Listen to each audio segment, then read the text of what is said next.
Right, but if he calls again, I'm hanging up. Some fucking answering machine.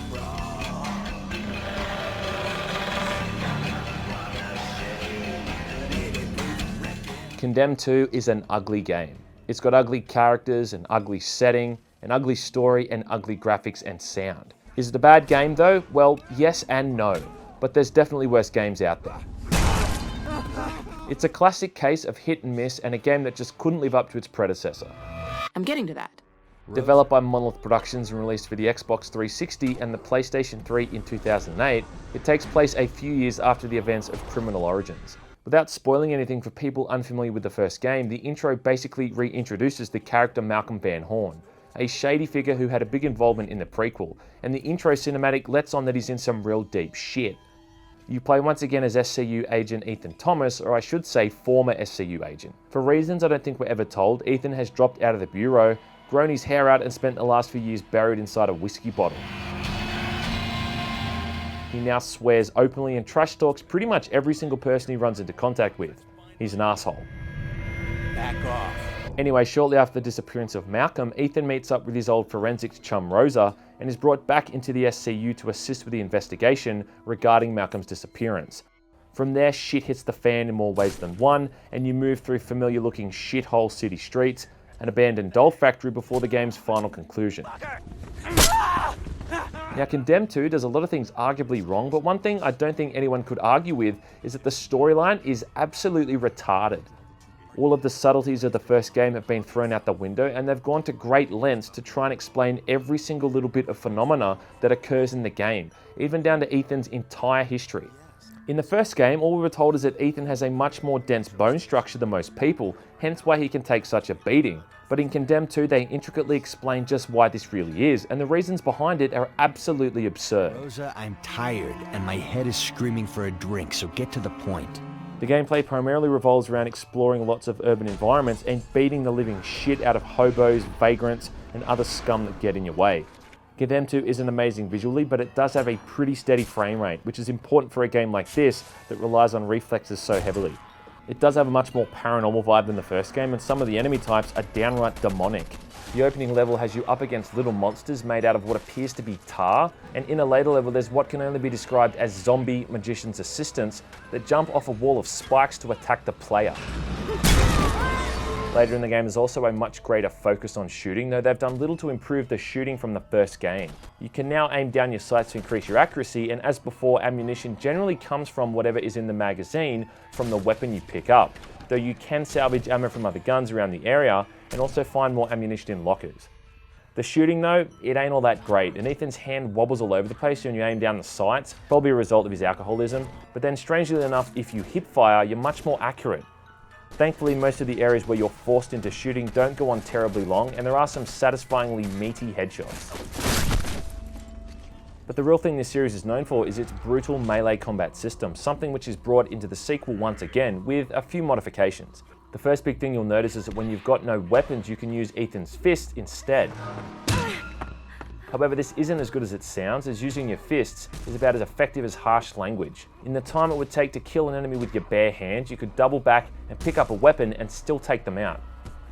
With your fists, you can activate a combo where you can deal out some serious damage in a few hits, but this isn't all that useful, and always seems to happen when I don't want it to.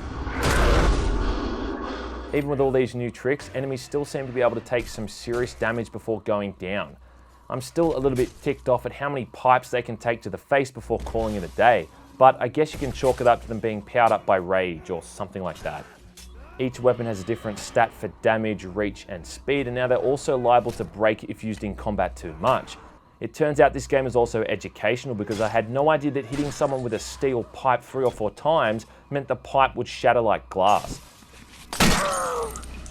I'm also a bit perplexed at how you can hit someone with a fucking fire axe in the face, and then a second or two after you've hit them, they're able to recover and go on back to wailing on you like it's nothing.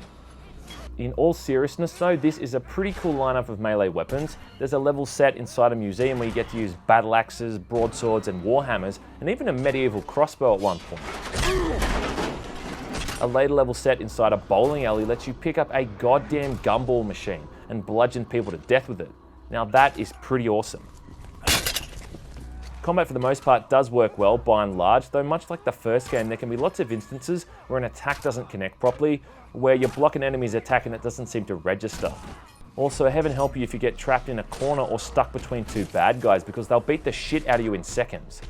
But I think the real issue is that it just tries to do too much, and it seems so cluttered at times. The thing that made the first game so great was that in combat you either attacked or you blocked. Which sounds simple on the surface, but the fact that every single enemy differed in attack style and aggression meant you never know what to expect. In Condemned 2 though, when you finally get into a good rhythm, it still can be quite satisfying taking someone out with a well-timed pipe to the head. Tricking enemies into attacking each other is still entertaining to watch, and there's a new series of finishing moves as well, which are well animated when they actually work properly. The investigation system from the first game also makes a return, though now you have to answer a series of questions or find a bunch of clues in the correct order, and you're given a score out of 5. Got it. Excellent. At the end of the level, if you completed these investigations correctly, you unlock powerful upgrades and also get a better overall score. But what I perceive as the main issue with this game largely stems from the overall theme and tone. I mean, it's such a depressing game. I said before the game is ugly, and that's just really the best way to describe it.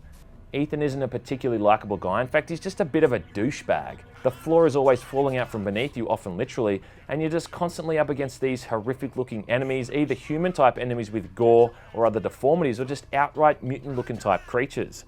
Frequent areas take place entirely as hallucinations, and they often have these migraine inducing filters across the screen that makes it literally impossible to see what the hell is going on at all times. Even a film like Seven, which Condemned takes heavy influence from, had moments that eased the tension and lightened the air, like, you know, when they're all just sitting down together, having dinner and making bad jokes at Brad Pitt's house. But when a game is just so constantly dark and gritty, it kinda loses its edge, and it just has the opposite effect. I found traces of fecal matter on his shoes. Especially when the content isn't really handled that well. There's nothing that can really compare to what Condemned 1 had to offer, and the fact that the story so desperately tries to follow in its predecessor's footsteps is testament to that. There's one section near the end of the game where you're in a hunting lodge and have to avoid a rabid grizzly bear, which is by far the highlight of the entire game. But then 5 minutes later, after you've finished it, you're then searching the labyrinthian, maze-like workings of the hunting lodge for 6 hidden explosives to break into some guy's office to find information about something that no one gives a shit about. I kind of get the feeling that they came up with a series of locations and set pieces and then just kind of wrote the story around it to fit in with them. I don't know why they didn't port this game to PC, considering it uses the same engine from the first game, and it would have surely boosted the game's response dramatically, but that's just another entry in a long line of decisions made with this game that just don't make much sense. Ultimately, there is no reason to play this game unless you played and loved the first game, because if you have no prior understanding of any of these characters or their motives, it's just going to be a confusing and convoluted mess. People who did like the first game should probably check this one out, but have to keep in mind that it's a game with some neat ideas, but a lot of rough edges. But I can't think of any other game that lets you run from a rabid grizzly bear or throw bricks at hobos, so you gotta give it points for that.